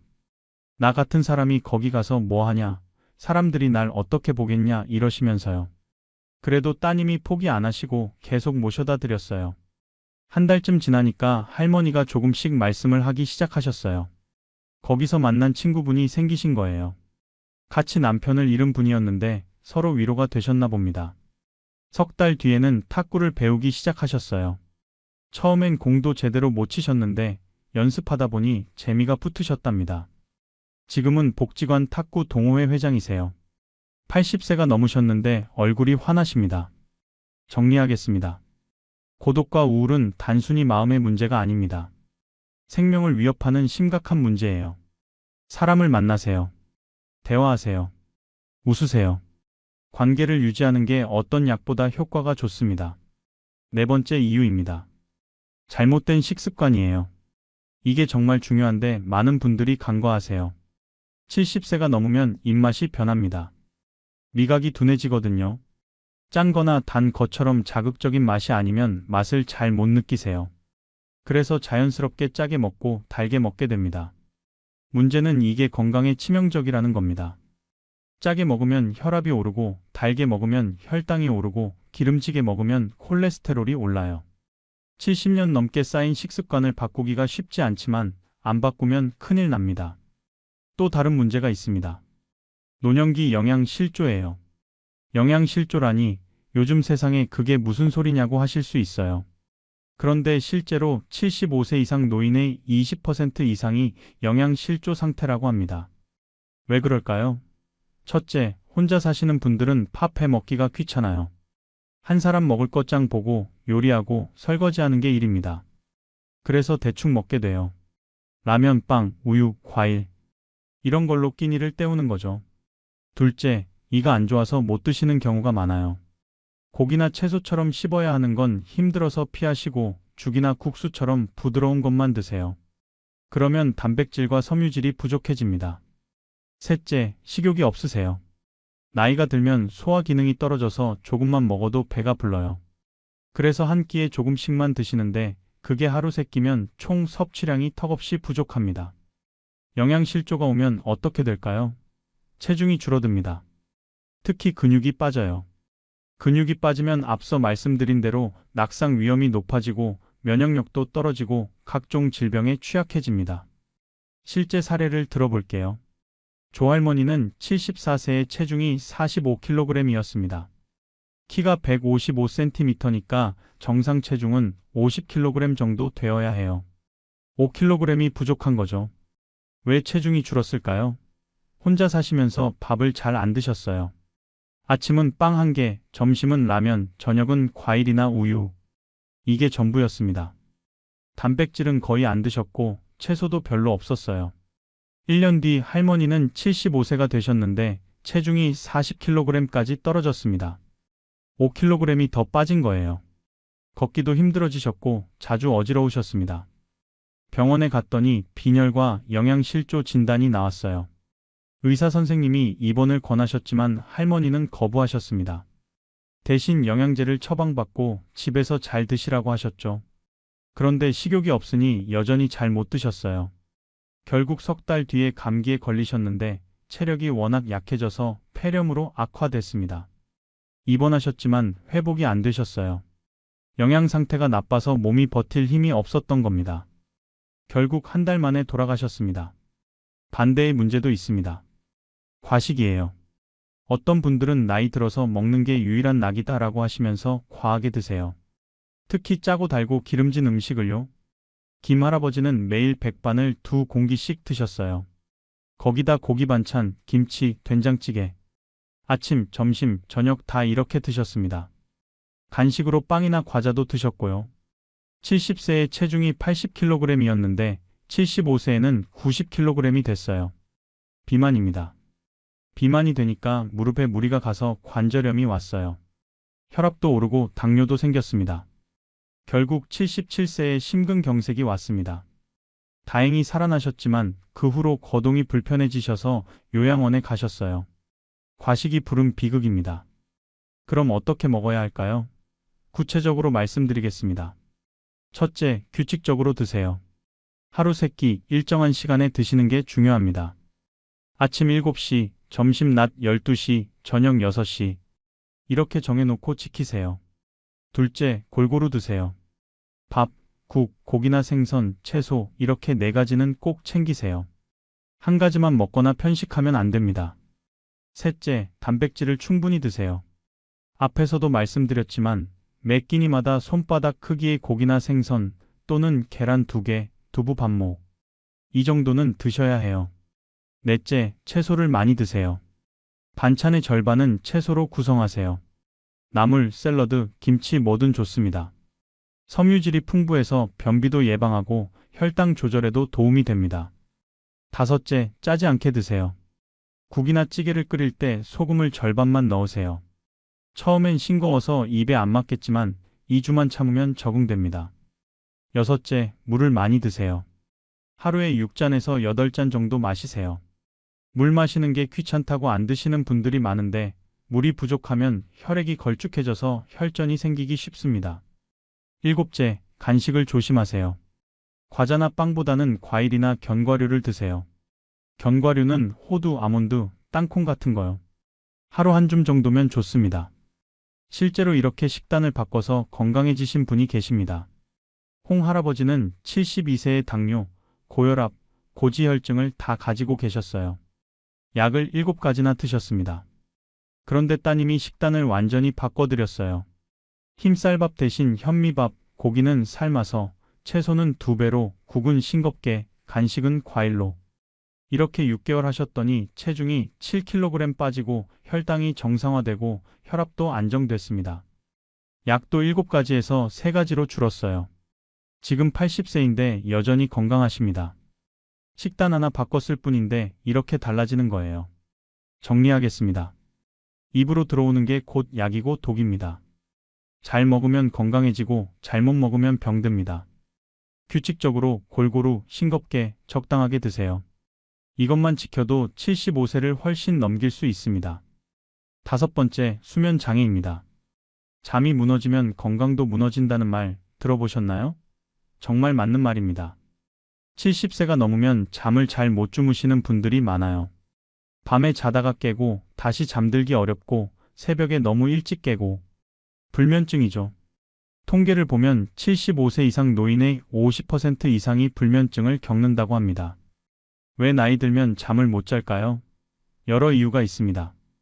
첫째, 멜라토닌이라는 수면 호르몬 분비가 줄어듭니다. 젊었을 때는 이 호르몬이 밤이 되면 충분히 나와서 졸음이 오는데 나이 들면 분비량이 절반 이하로 줄어들어요. 둘째, 통증 때문입니다. 관절염, 허리 통증, 다리 저림 이런 게 밤에 더 심해지거든요. 그래서 잠을 설치게 됩니다. 셋째, 화장실 때문이에요. 밤에 소변이 자주 마려워서 깨는 겁니다. 전립선 비대증이 있는 남성 노인은 밤에 서너 번씩 화장실을 갑니다. 한 번 깨면 다시 잠들기가 어려워요. 넷째, 걱정 때문입니다. 건강 걱정, 돈 걱정, 자식 걱정. 이런 생각들이 밤에 더 크게 느껴져서 잠을 못 이루는 거죠. 잠을 못 자면 어떻게 될까요? 건강이 급격히 나빠집니다. 수면 부족이 5일만 지속되어도 면역력이 30% 감소한다는 연구 결과가 있어요. 일주일 이상 지속되면 혈압이 오르고 혈당 조절이 안 되고 심장에 무리가 갑니다. 장기적으로 보면 더 심각합니다. 만성 불면증이 있는 노인은 치매 발병률이 2배 높다고 해요. 잠을 자는 동안 뇌가 노폐물을 청소하거든요. 잠을 못 자면 뇌에 노폐물이 쌓여서 치매가 오는 겁니다. 실제 사례를 말씀드릴게요. 서 할머니는 73세부터 불면증이 시작됐어요. 밤에 2~3시간밖에 못 주무셨습니다. 낮에는 피곤해서 졸음이 쏟아지는데 밤만 되면 눈이 말똥말똥해지는 거예요. 병원에 가셨더니 수면제를 처방해 주셨어요. 처음엔 효과가 좋았습니다. 약 먹으면 잘 주무셨거든요. 그런데 문제는 내성이 생긴다는 겁니다. 석 달쯤 지나니까 같은 양으로는 안 듣기 시작했어요. 그래서 약 용량을 늘렸습니다. 그랬더니 다시 잘 주무셨어요. 하지만 또 6개월 지나니까 안 듣습니다. 또 늘리고 또 안 듣고. 이렇게 2년 동안 약 용량이 3배로 늘었습니다. 문제는 수면제의 부작용이에요. 낮에 멍해지고 기억력이 떨어지고 어지러워서 넘어질 뻔한 적도 여러 번 있으셨습니다. 게다가 수면제에 의존하게 되니까 약 없이는 한잠도 못 주무시게 됐어요.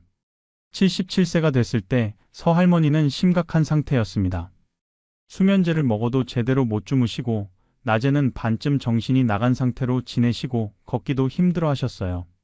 결국 넘어지셔서 골절되고 그게 계기가 되어 급격히 나빠지셨습니다. 수면제에만 의존하면 안 됩니다. 그럼 어떻게 해야 할까요? 자연스러운 수면을 되찾는 방법을 알려드리겠습니다. 첫째, 낮에 햇빛을 쬐세요. 오전 10시에서 오후 2시 사이에 30분 정도 밖에 나가세요. 햇빛을 받으면 멜라토닌 생성이 촉진됩니다. 그러면 밤에 잠이 잘 와요. 둘째, 규칙적으로 생활하세요. 매일 같은 시간에 일어나고 같은 시간에 주무세요. 주말이라고 늦잠 자면 안 됩니다. 일주일 내내 똑같이 하셔야 생체 리듬이 안정됩니다. 셋째, 낮잠을 줄이세요. 낮잠 자면 기분은 좋지만 밤잠을 방해합니다. 정 피곤하시면 오후 1시에서 2시 사이에 20분만 주무세요. 그 이상 자면 밤에 못 주무십니다.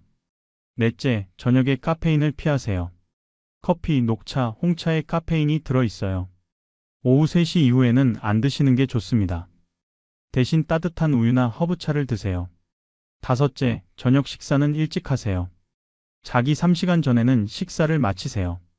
배가 부른 상태로 누우면 소화가 안 되어서 잠을 설치게 됩니다. 여섯째, 잠자리 환경을 개선하세요. 방을 어둡게 하고 조용하게 하고 시원하게 유지하세요. 온도는 섭씨 18도에서 20도 정도가 적당합니다. 일곱째, 잠자기 전에 스마트폰이나 TV를 보지 마세요. 화면에서 나오는 블루라이트가 멜라토닌 분비를 방해합니다. 자기 1시간 전부터는 화면을 끄세요. 여덟째, 가벼운 스트레칭을 하세요. 잠자기 전에 10분 정도 가볍게 몸을 풀어주면 긴장이 풀리면서 잠이 잘 옵니다. 이렇게 해도 안 되시면 병원에 가세요. 수면 무호흡증이나 하지불안증후군 같은 질환이 있을 수 있어요. 이런 건 치료해야 합니다. 수면 무호흡증은 특히 위험합니다. 자는 동안 숨이 멎는 병인데 70세 이상 남성 노인의 30% 이상이 가지고 있다고 해요. 본인은 자는 줄 아는데 실제로는 숨이 안 쉬어져서 뇌에 산소 공급이 안 됩니다. 그래서 아침에 일어나면 머리가 아프고 낮에 졸리고 집중력이 떨어지고 기억력도 나빠집니다. 심하면 심장마비나 뇌졸중 위험이 높아져요. 코를 심하게 고시거나 자다가 숨이 멎는다는 말을 들으시면 꼭 검사를 받으세요. 정리하겠습니다. 잠은 건강의 기본입니다. 잘 자야 면역력도 생기고 뇌도 건강하고 몸도 회복됩니다. 약에 의존하지 말고 생활 습관을 바꿔서 자연스러운 수면을 되찾으세요. 마지막 6번째입니다. 검진을 미루는 습관이에요. 이게 정말 치명적입니다. 많은 분들이 몸이 아프면 병원 가지 멀쩡한데 뭐하러 가냐고 생각하세요. 큰 착각입니다. 병은 증상이 나타났을 때는 이미 늦은 경우가 많아요. 특히 암이 그렇습니다. 암은 초기에는 증상이 없습니다. 1기, 2기, 3기까지도 별다른 증상이 없는 경우가 많아요. 증상이 나타나는 건 보통 4기입니다. 그때는 이미 다른 장기로 전이된 상태예요. 4기 암의 5년 생존율이 얼마인지 아십니까? 10%도 안 됩니다. 10명 중 9명은 5년 안에 돌아가신다는 겁니다. 반면 1기 암은 5년 생존율이 90%가 넘어요. 10명 중 9명이 살아남습니다. 이게 바로 조기 발견의 힘입니다. 같은 암이라도 일찍 발견하면 살고 늦게 발견하면 죽는 겁니다. 그런데 조기에 발견하려면 검진을 받아야 해요. 실제 사례를 들어드릴게요. 이 할아버지와 박 할아버지 두 분 다 73세에 대장암 진단을 받으셨습니다. 그런데 결과가 완전히 달랐어요. 이 할아버지는 매년 건강검진을 받으셨습니다. 73세 검진에서 대장 내시경을 했더니 작은 용종이 발견됐어요. 조직 검사를 해보니 초기 암이었습니다. 바로 내시경으로 제거했고 항암 치료도 필요 없었어요. 지금 80세인데 건강하게 잘 사십니다. 박 할아버지는 검진을 안 받으셨어요. 나는 멀쩡한데 무슨 검진이냐, 돈 아깝다, 병원 가기 싫다 이러시면서 계속 미루셨습니다. 그러다가 73세에 배가 아프고 피가 섞인 변이 나와서 병원에 가셨어요. 검사 결과 대장암 3기였습니다. 이미 림프절까지 전이된 상태였어요. 수술하고 항암 치료를 받으셨는데 2년 뒤에 재발했습니다. 결국 77세에 돌아가셨어요. 같은 암인데 한 분은 살아계시고 한 분은 돌아가셨습니다. 차이가 뭘까요? 검진을 받았느냐 안 받았느냐입니다. 그게 삶과 죽음을 갈랐어요. 그럼 어떤 검진을 받아야 할까요? 나이와 성별에 따라 다릅니다. 70세 이상이 꼭 받아야 할 검사를 알려드리겠습니다. 첫째, 위내시경. 2년에 한 번씩 받으세요. 위암은 우리나라 암 발병률 1위입니다. 특히 70세 이상에서 많이 발생해요. 내시경으로 조기 발견하면 거의 100% 완치됩니다. 둘째, 대장 내시경.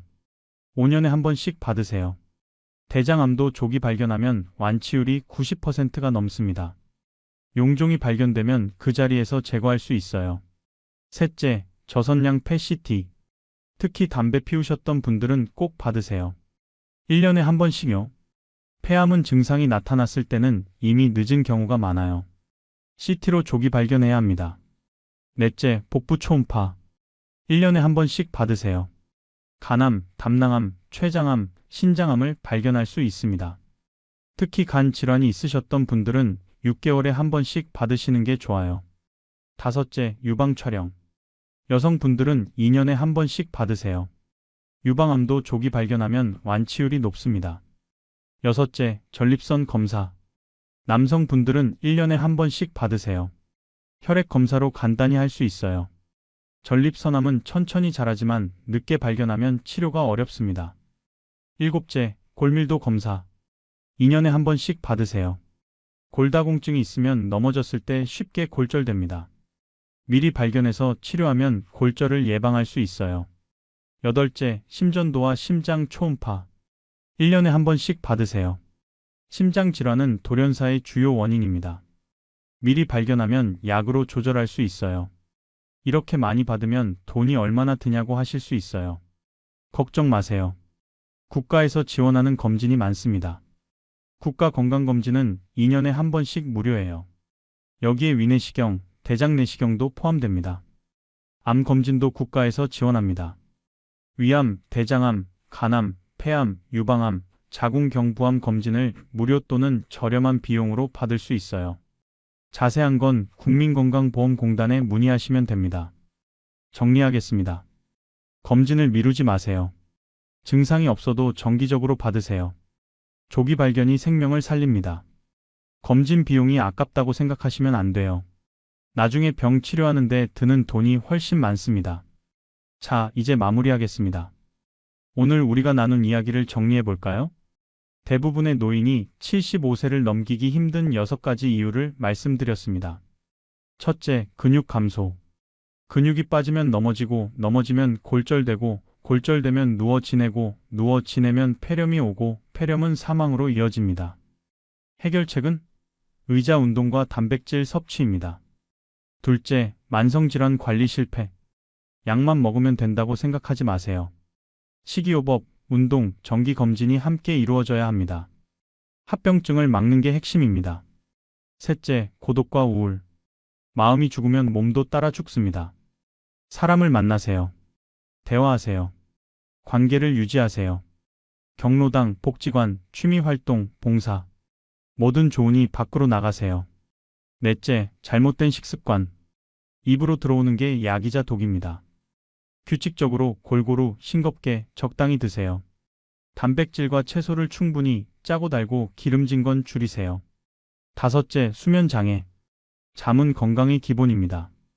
약에 의존하지 말고 생활 습관을 바꿔서 자연스러운 수면을 되찾으세요. 규칙적인 생활, 햇빛 쬐기, 낮잠 줄이기가 핵심입니다. 여섯째, 검진 미루기. 증상 없어도 정기 검진 받으세요. 조기 발견이 생명을 살립니다. 국가 지원 검진을 적극 활용하세요. 이 6가지만 지켜도 75세는 물론이고 80세, 90세, 100세까지 건강하게 살 수 있습니다. 실제로 100세 넘게 건강하게 사시는 분들을 연구해보면 이 6가지를 자연스럽게 지키며 사셨어요. 중요한 건 지금 당장 시작하는 겁니다. 나는 벌써 75인데 지금 해봐야 소용있겠냐고 생각하지 마세요. 절대 늦지 않았습니다. 80세든 90세든 시작하면 달라집니다. 오늘부터 실천할 것 3가지만 정하세요. 예를 들면 하루에 의자 운동 10번 하기, 일주일에 3번 경로당 가기, 매일 밤 11시에 자기. 이렇게요. 작은 것부터 시작하세요. 한 달만 해보세요. 한 달 후면 분명히 변화가 느껴질 겁니다.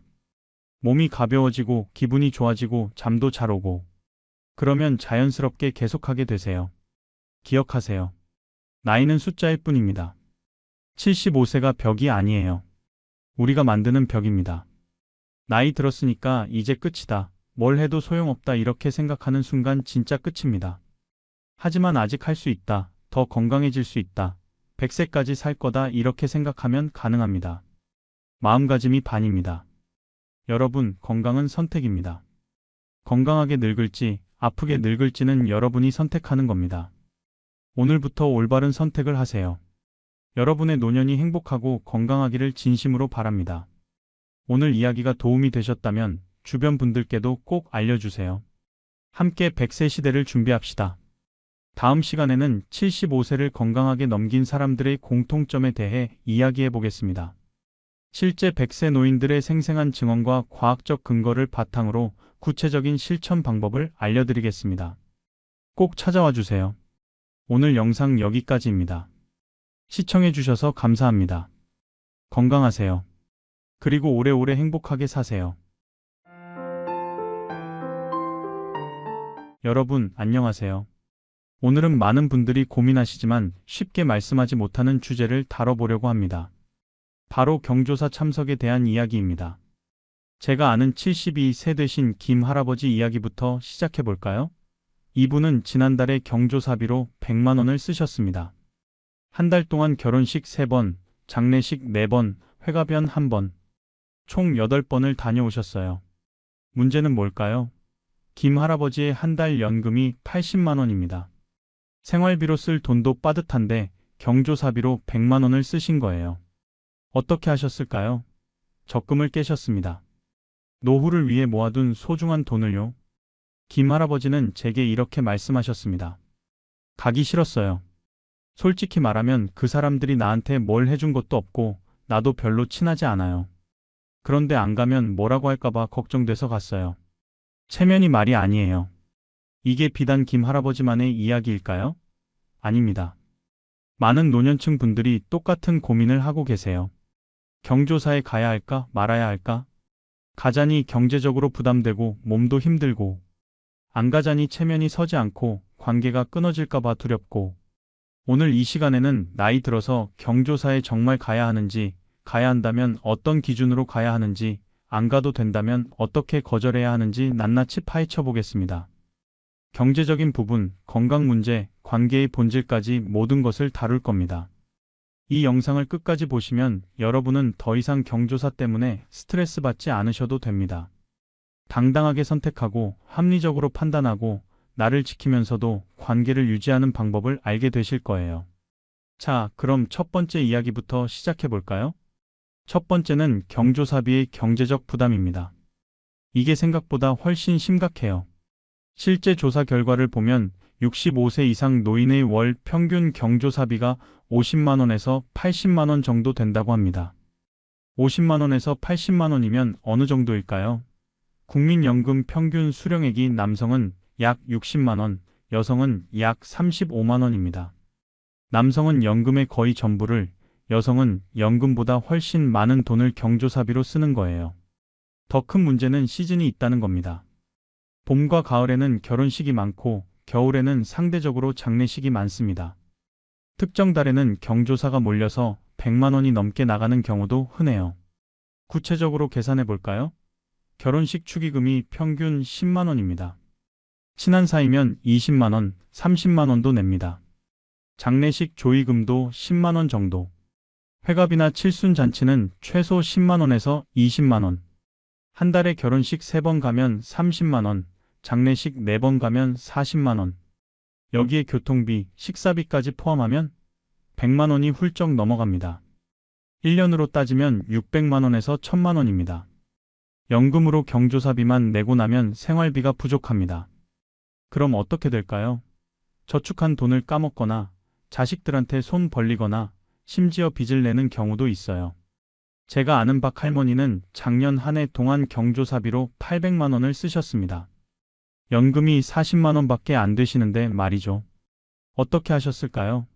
처음엔 예금을 깼습니다. 2천만 원 있던 게 1년 만에 1200만 원으로 줄었어요. 그것도 모자라서 나중엔 카드를 긁으셨습니다. 결국 빚이 300만 원 생겼어요. 75세 할머니가 카드 빚을 치게 된 겁니다. 이유가 뭘까요? 경조사를 안 가면 사람들이 뭐라고 할까봐, 체면이 깎일까봐, 그래서 어쩔 수 없이 간 거예요. 더 안타까운 건 그렇게 다녀와도 마음이 편하지 않다는 겁니다. 박 할머니 말씀이 돈 쓰고 나면 후회돼요. 이 돈으로 손주 용돈 주고 내가 맛있는 거 먹고 그러면 얼마나 좋을까 하는 생각이 들어요. 그런데 또 청첩장이 오면 안 갈 수가 없어요 라고 하시더라고요. 왜 안 갈 수가 없을까요? 여기엔 여러 이유가 있습니다. 첫째, 과거에 내가 받았으니까 갚아야 한다는 생각. 둘째, 안 가면 관계가 끊어질 거라는 두려움. 셋째, 인색하다는 소리 들을까봐. 넷째, 동네에서 소문날까봐. 그런데 곰곰이 생각해보세요. 정말 다 가야 할까요? 30년 전에 제 결혼식 왔던 사람이라고 해서 지금 그 사람 자녀 결혼식까지 가야 할까요? 10년 동안 연락 한 번 없던 사람 장례식에 꼭 가야 할까요? 실제로 조사해보면 경조사에 갔을 때 주인 측에서 여러분을 기억하는 비율이 얼마나 될까요? 절반도 안 됩니다. 특히 결혼식은 정신없어서 누가 왔는지도 제대로 못 봐요. 답례품 받고 식사하고 오는 게 전부입니다. 장례식도 마찬가지예요. 상주가 일일이 누가 왔는지 확인할까요? 조문객이 수십 명, 수백 명인데 불가능합니다. 방명록에 이름 쓰고 절하고 나오는 게 끝이에요. 그럼 왜 우리는 가는 걸까요? 습관입니다. 젊었을 때부터 해오던 습관이에요. 그때는 경제적으로 여유가 있었고 몸도 건강했고 관계도 중요했습니다. 직장 동료, 사업 관계자, 동네 사람들과의 관계가 실제로 도움이 됐어요. 하지만 지금은 다릅니다. 은퇴했고 경제적으로 빠듯하고 몸도 예전 같지 않습니다. 관계의 성격도 바뀌었어요. 실제로 도움을 주고받는 관계가 아니라 형식적인 관계가 된 경우가 많습니다. 그럼 어떻게 해야 할까요? 기준을 정해야 합니다. 합리적인 경조사 참석 기준을요? 제가 추천하는 기준을 말씀드리겠습니다. 첫째, 경제적 기준입니다. 한 달 경조사비를 연금의 10% 이내로 제한하세요. 연금이 100만 원이면 경조사비는 10만 원까지만. 이 선을 지키세요. 초과하면 과감히 거절하는 겁니다. 둘째, 관계 기준입니다. 1년에 한 번 이상 연락하는 사이인가요? 진심으로 축하하거나 위로하고 싶은 마음이 드나요? 그런 관계만 가세요. 형식적인 관계는 과감히 정리하세요. 셋째, 거리 기준입니다. 집에서 1시간 이상 걸리는 곳은 신중하게 판단하세요. 몸이 힘들고 교통비도 많이 들고 위험하기까지 합니다. 정말 가야 할 경우가 아니면 거절하세요. 넷째, 건강 기준입니다. 몸이 불편하거나 날씨가 나쁘면 무조건 안 가세요. 건강이 우선입니다. 체면보다 생명이 중요해요. 이 네 가지 기준으로 판단하면 실제로 가야 할 경조사는 반 이하로 줄어듭니다. 한 달에 8번 가던 게 3번으로 줄어들어요. 경조사비도 100만 원에서 30만 원으로 줄고요. 실제로 이렇게 하신 분이 계십니다. 정할아버지는 70세부터 경조사 기준을 정하셨어요. 경조사비는 한 달에 20만 원까지만, 거리는 1시간 이내, 1년에 한 번 이상 만나는 사람만, 이렇게 세 가지 원칙을 세우셨습니다. 처음엔 주변에서 뭐라고 했습니다. 너무 인색하다, 체면이 없다, 관계가 끊어진다, 이런 말들을 들으셨어요.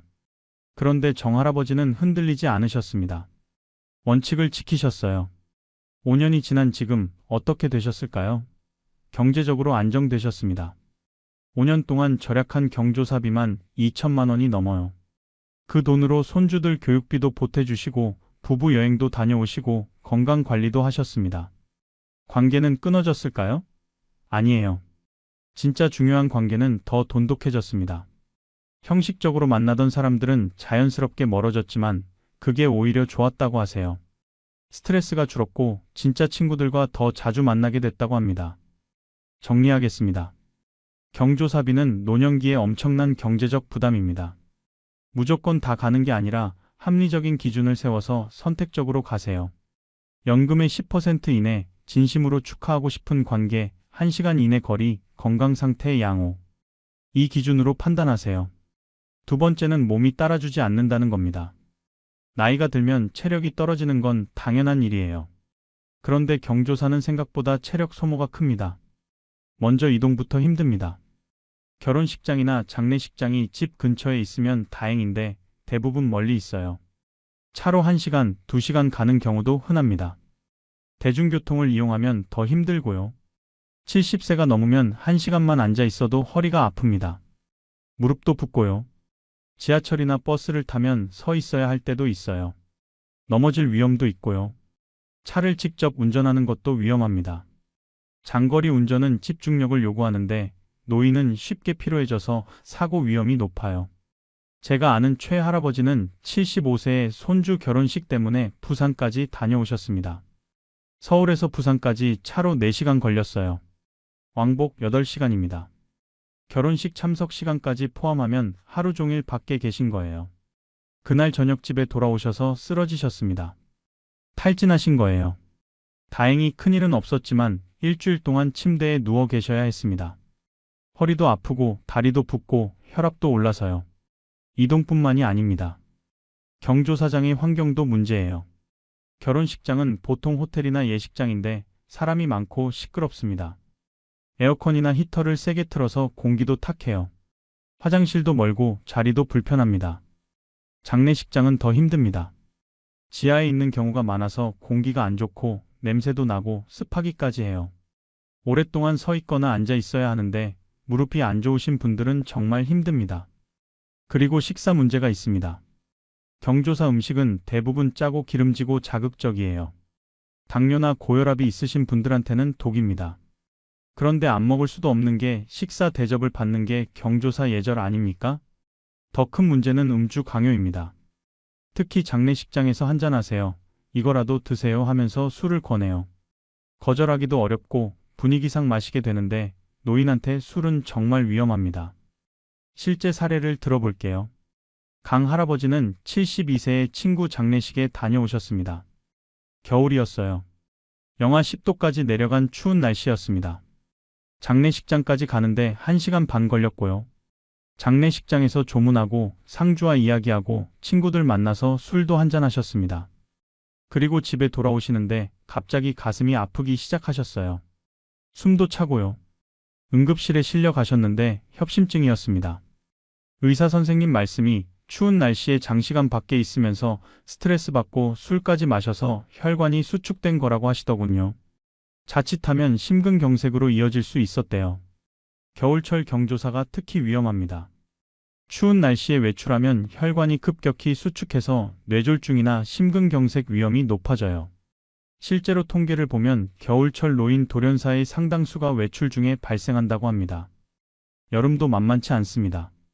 더운 날씨에 오래 서 있거나 걸으면 탈수가 옵니다. 노인은 갈증을 잘 못 느끼기 때문에 물을 충분히 안 마시게 되는데 그러면 혈액이 걸쭉해져서 혈전이 생길 위험이 있어요. 그럼 어떻게 해야 할까요? 건강 상태를 먼저 고려해야 합니다. 몸이 불편하면 절대 무리하지 마세요. 다음과 같은 상황에서는 경조사 참석을 포기하는 게 맞습니다. 첫째, 만성질환이 있는데 컨디션이 안 좋을 때, 혈압이 평소보다 높거나 혈당이 조절이 안 되거나 통증이 심할 때는 집에 계세요. 둘째, 날씨가 극단적일 때, 한여름 폭염이나 한겨울 한파, 장마철 폭우 같은 때는 외출 자체가 위험합니다. 아무리 가까운 사이라도 건강이 우선이에요. 셋째, 최근에 아팠거나 회복 중일 때, 감기라도 걸렸으면 완전히 나을 때까지 쉬세요. 무리하면 더 악화됩니다. 넷째, 거리가 2시간 이상 걸릴 때, 장거리 이동은 체력 소모가 큽니다. 70세 이상이라면 2시간 이내 거리만 가세요. 다섯째, 밤에 열리는 경조사. 저녁 늦게 열리는 행사는 피하세요. 밤에 외출했다가 넘어지거나 사고 날 위험이 있습니다. 실제로 이런 기준을 세워서 건강을 지키신 분이 계십니다. 윤할머니는 70세부터 건강 중심으로 경조사를 판단하셨어요. 몸이 불편하면 안 간다, 날씨 나쁘면 안 간다, 1시간 넘는 거리는 안 간다 이렇게 원칙을 정하셨습니다. 처음엔 주변에서 할머니가 너무하시네, 몸이 그렇게 안 좋으세요? 이런 말들을 했대요. 그런데 윤할머니는 당당하게 네, 나이가 있어서 몸이 안 좋습니다. 양해 부탁드립니다 라고 하셨답니다. 5년 동안 이렇게 하신 결과가 어떨까요? 큰 병 없이 건강하게 지내고 계세요. 무리해서 경조사 다니던 친구들은 다들 어디 아프고 병원 다니는데 윤할머니는 여전히 정정하십니다. 정리하겠습니다. 나이 들면 몸이 따라주지 않습니다. 경조사 참석이 건강을 해칠 수 있어요. 체력 상태, 날씨, 거리, 장소 환경을 고려해서 판단하세요. 건강이 체면보다 중요합니다. 아프면서까지 갈 필요 없어요. 세 번째는 관계의 재정의입니다. 나이가 들면서 관계의 성격이 바뀌는데 이걸 인정하지 않으면 문제가 생깁니다. 젊었을 때는 관계가 상호적이었어요. 서로 도움을 주고받고 정보를 나누고 같이 일하고 실제로 도움이 되는 관계였죠. 그때는 경조사도 의미가 있었습니다. 관계를 유지하고 강화하는 중요한 수단이었어요. 그런데 은퇴하고 나면 관계의 성격이 완전히 바뀝니다. 더 이상 일로 연결된 관계가 아니에요. 이해관계도 사라지고요. 그럼 뭐가 남을까요? 진짜 친분만 남습니다. 문제는 많은 분들이 옛날 관계를 그대로 유지하려고 한다는 겁니다. 20년, 30년 전 직장 동료, 사업 파트너, 동네 이웃. 이런 분들 경조사를 여전히 다 가려고 해요. 왜냐하면 그때는 중요한 관계였으니까요. 하지만 지금은 어떤가요? 솔직히 1년에 연락 한 번 할까 말까 한 사이 아닙니까? 그런데도 경조사 청첩장이나 보고 연락이 오면 가야 한다고 생각하세요. 이게 과연 맞는 걸까요? 제가 아는 서 할아버지 이야기를 들려드릴까요? 이분은 30년 전에 회사를 다니셨어요. 그때 함께 일했던 동료가 50명 정도 됐습니다. 은퇴하고 나서도 그 사람들과 계속 연락하려고 노력하셨어요. 명절 때마다 문자 보내고 경조사 있으면 빠짐없이 가고 그렇게 10년을 했습니다. 그런데 돌아보니까 뭔가 이상했어요. 서 할아버지가 연락하면 답은 하는데 먼저 연락 오는 경우는 거의 없었습니다. 경조사도 마찬가지였어요. 서 할아버지는 그 사람들 경조사에 빠짐없이 갔습니다. 그런데 반대로 서 할아버지 집 경조사에는 절반도 안 왔어요. 일방적인 관계였던 겁니다. 그제야 서 할아버지는 깨달으셨습니다. 아, 이 사람들한테 나는 그냥 옛날 동료일 뿐이구나. 특별한 의미가 없구나. 쓸쓸하긴 했지만 현실을 받아들이셨어요. 그리고 과감히 정리하기로 결심하셨습니다. 어떻게 하셨을까요? 1년에 한 번 이상 먼저 연락 오는 사람, 진심으로 안부를 묻는 사람, 이런 관계만 남기기로 하셨어요. 나머지는 자연스럽게 정리하셨습니다. 청첩장이나 부고가 와도 축의금이나 조의금만 보내고 참석은 안 하셨어요. 처음엔 죄책감이 들었답니다. 내가 너무 매정한 게 아닐까? 사람이 이래도 되나? 이런 생각이 드셨대요. 그런데 시간이 지나니까 오히려 홀가분하셨답니다. 스트레스가 줄었고 경제적으로도 여유가 생겼어요. 그리고 놀라운 일이 생겼습니다. 정리하고 나니까 진짜 친구들이 보이기 시작한 거예요. 형식적으로 만나던 사람들한테 쏟던 시간과 에너지를 진짜 친구들한테 쏟으니까 관계가 더 돈독해졌습니다. 지금 서 할아버지는 5명의 진짜 친구들과 한 달에 한 번씩 만나십니다. 같이 밥도 먹고 등산도 가고 바둑도 두고. 예전에 50명과 피상적으로 관계 유지하는 것보다 5명과 깊이 있게 지내는 게 훨씬 행복하다고 하세요. 여기서 중요한 질문을 하나 드려야겠습니다. 여러분한테 진짜 친구가 몇 명이나 되시나요? 지금 당장 전화해서 나 오늘 힘든 일이 있었어. 이야기 좀 들어줄래? 하고 털어놓을 수 있는 사람 말입니다. 10명? 20명? 아마 대부분 5명도 안 되실 겁니다. 그게 정상이에요. 인간관계 연구를 보면 사람이 진심으로 깊이 있게 관계 맺을 수 있는 사람은 평균 3명에서 5명이라고 합니다. 그럼 나머지는 뭘까요? 아는 사람, 지인, 옛날에 친했던 사람. 이런 분들이죠. 이런 관계도 나쁜 건 아니에요. 하지만 모든 관계에 같은 에너지를 쏟을 필요는 없습니다. 경조사도 마찬가지예요. 진짜 친구, 가족, 가까운 친척. 이런 분들 경조사는 당연히 가야죠. 진심으로 축하하고 위로하고 싶으니까요. 하지만 10년 동안 연락 한 번 없던 옛날 직장 동료, 이런 분들까지 갈 필요가 있을까요? 관계를 구별하는 기준을 알려드리겠습니다.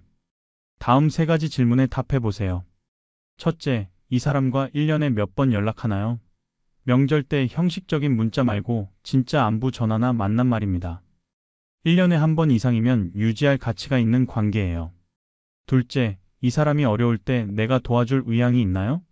진심으로 도움을 주고 싶은 마음이 드나요? 그렇다면 중요한 관계입니다.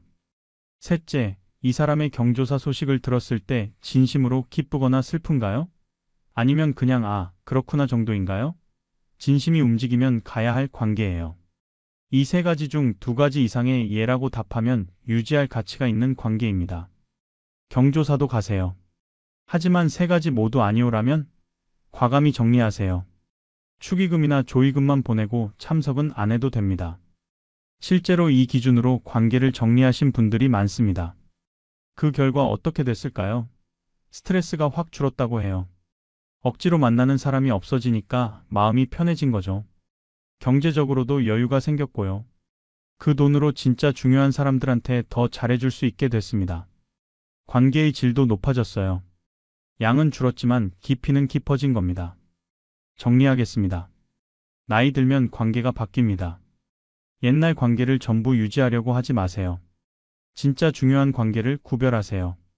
1년에 한 번 이상 연락하고 진심으로 도와주고 싶고 경조사 소식에 마음이 움직이는 관계. 이런 관계만 남기세요. 나머지는 과감히 정리하는 게 서로에게 좋습니다.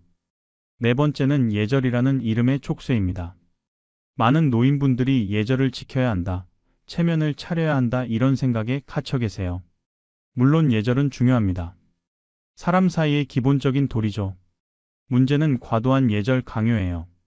특히 경조사에서 이게 심합니다. 예를 들어볼까요?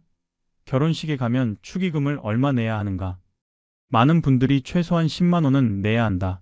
친한 사이면 20만 원, 30만 원은 내야 한다고 생각하세요. 왜 그럴까요? 그게 예절이라고 배웠으니까요. 장례식도 마찬가지입니다. 조문은 꼭 가야 한다. 상주한테 인사는 꼭 해야 한다. 식사는 꼭 해야 한다. 이런 것들이 예절이라고 알고 계시죠? 그런데 생각해 보세요. 이런 예절이 누구를 위한 건가요? 주인을 위한 건가요? 아니면 남의 눈을 의식하는 건가요? 솔직히 말하면 후자인 경우가 많습니다. 축의금을 10만 원 내는 게 아니라 5만 원 내면 어떻게 될까요? 저 사람 인색하네.